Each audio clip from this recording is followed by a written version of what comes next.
जेव्हापासून या सकाळच्या शाळा चालू झाल्यात ना, नको करून टाकले त्या दोघींनी तरी. खेळणी, अभ्यास सर्व एकत्रच आणि माझी तरी ओढणी ना एकही जागेवर ठेवत नाहीत. जेवढ्या व्यवस्थित करून ठेवीन ना, तेवढ्या घेतात आणि ते बाळांना त्यांच्या पायाने बांधतात, झोपाळे बांधतात, नाहीतर मग घेतात आणि साड्या नेसत बसतात. आता ह्या मुलीही तसल्याच आणि त्यांच्यावरचे हे त्यांचे पप्पा आहेत. आज सुट्टी रविवार त्यामुळे कामांचा पसारा इथं पाहू शकता त्यांच्या ऑफिसचा.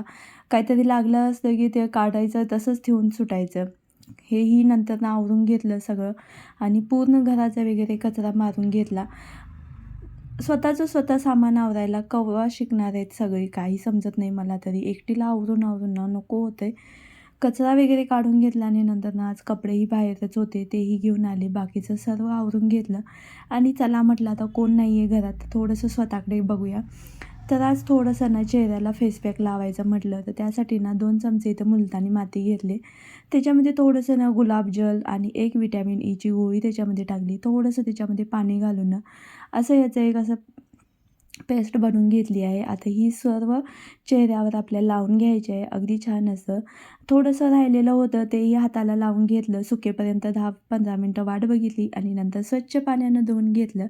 आणि तुम्ही इथं बघितलं काय माझ्या चेहऱ्यावर एक चामकीर होता. तोही पडलेला आहे. एक औषध मी मेडिकलमधनं वापरलं. अगदी 5 दिवसातच तो पडून गेला. मी तरी भरपूर प्रयत्न केलं त्याला काढायसाठी, पण माझ्यानं काय तो होतच नव्हता. केसही बांधले, पार्लरमध्ये जाऊन आले, पण काय गेला नाही. पण त्या औषधानं अगदी 5 दिवसातच पडला. तर चला आता व्हिडिओचा एंड करते. व्हिडिओ आवडला असेल तर लाईक, शेअर, सबस्क्राईब. बाय मंडळी.